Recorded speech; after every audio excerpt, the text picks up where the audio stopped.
Reciban un cordial saludo. Somos el grupo del Seminario 5 integrado por Ani Rentería, por Gabriela Suárez, por Daniela Cano y por quien les habla, Jorge Ruiz. Vamos a dar una exposición al caso que nos han planteado y le invito a mi compañera Gabriela que pueda compartir lo que nos tiene preparado. Gracias. Bueno, entonces hicimos un análisis sobre el diagnóstico clínico del caso de Federico y llegamos a la conclusión de que Federico cumple las características diagnósticas del trastorno de personalidad tipo B, que es el trastorno de personalidad antisocial. Este tipo de trastorno se caracteriza porque la persona le cuesta cumplir normas y leyes, se caracteriza por ser una persona que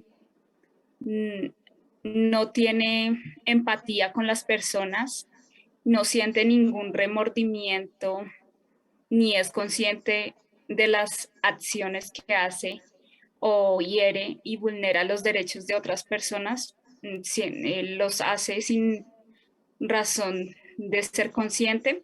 De acuerdo al caso, vemos que creció en un ambiente disfuncional, prácticamente en un hogar donde los padres estuvieron ausentes. Esto hizo que también el sujeto desarrollara su personalidad y empezar a experimentar cosas que sabía que no eran correctas, que estas cosas forjaron su personalidad. Otra de las características que el sujeto cumple es que no siente empatía por las demás personas y empezó a seguir el mismo patrón para atacar a sus víctimas.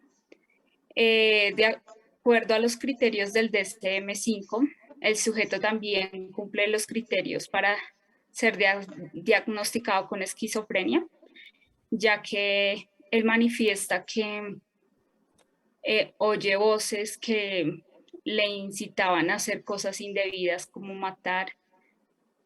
También presenta episodios donde siente y ve cosas que no son como normales. Él en un momento también sentía que su cuerpo estaba poseído por otra persona. Entonces vemos que el individuo cumple con dos tipos de trastorno. Le doy tiempo y paso a mi compañera.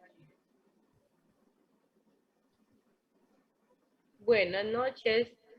Bueno, hemos mirado, teniendo en cuenta por lo que hablaba nuestra compañera de diagnóstico del paciente, hemos mirado que con él se puede trabajar un tipo de terapia cognitiva, como para que él aprenda pues a tratar con las personas, desenvolverse en el ámbito con las personas, también en este tipo de terapia y con él se trabaja a veces con apoyo de medicamentos que nos ayudan a que los pacientes bajen un poquito la serotonina y normalmente lo único que se puede lograr con esta terapia cognitiva es que el paciente de pronto sea un poco sociable, pero hemos encontrado con respecto a muchos autores que nos explican que se ha comprobado que este tipo de terapias hay veces afecta mucho más a esos pacientes, debido a que ellos cuando salen de la cárcel se vuelven personas más violentas.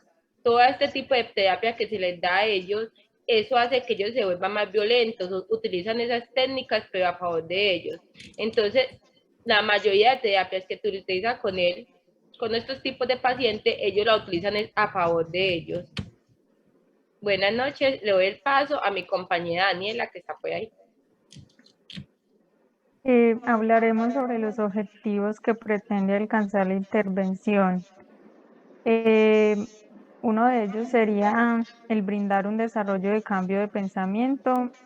Esto quiere decir que con diferentes estrategias se va a lograr que el pensamiento del individuo con esquizofrenia logre como saber interactuar más con la sociedad.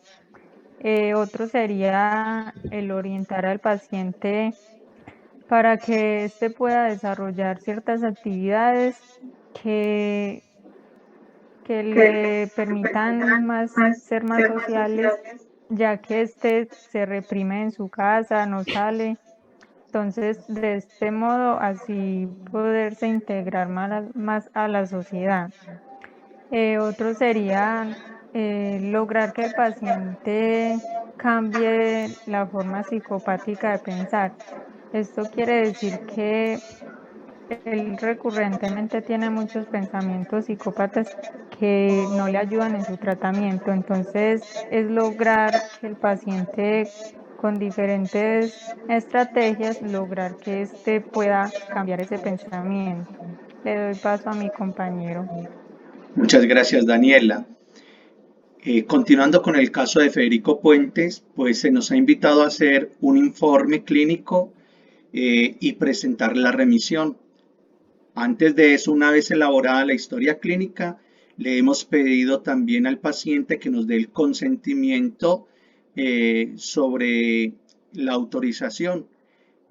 Nos ha firmado sin mayor dificultad el consentimiento informado, se le ha explicado el proceso de lo que va a ser esta intervención psicológica mientras ha estado con nosotros. El informe clínico pues tiene algunos elementos, unos datos de identificación de Federico Puentes. Sabemos que es un habitante de calle y también se ha recolectado en el informe clínico la fecha de las evaluaciones que ha presentado nuestra compañera Ani. También se ha puesto el motivo de consulta que ha sido parte de lo que aparece en el caso, un asesino en serie que se ha encontrado cometiendo el último asesinato, donde lo culpan de 11, pero él reconoce que ha matado muchos más. El informe clínico pues elabora la técnica de evaluación, se presenta los diagnósticos y hemos agregado ya al final de que definitivamente el posible diagnóstico, valiéndonos de los criterios del DMS-5, es un paciente con trastorno de personalidad antisocial con características de psicópata. Es un caso difícil de tratar y hemos visto unos diagnósticos diferencial que se pueden tratar como la esquizofrenia, la ingesta de alcohol, el tema de la necrofilia, unos comportamientos que tiene nuestro paciente. Hemos recomendado de que se trabaje la terapia cognitivo-conductual con él en estos aspectos del psicodiagnóstico diferencial, pero también nos hemos visto en la necesidad de hacer la remisión a un especialista que le pueda brindar la ayuda necesaria porque percibimos que escapa a nuestro alcance este tipo de patología que está presentando nuestro paciente Federico Puentes. Esto sería todo. Para la remisión, obviamente, el que remite tiene que colocar los datos del paciente, colocar parte del diagnóstico, agregar también algunas recomendaciones y firmar la solicitud de remitente. Esto sería pues todo. Agradecemos la atención prestada.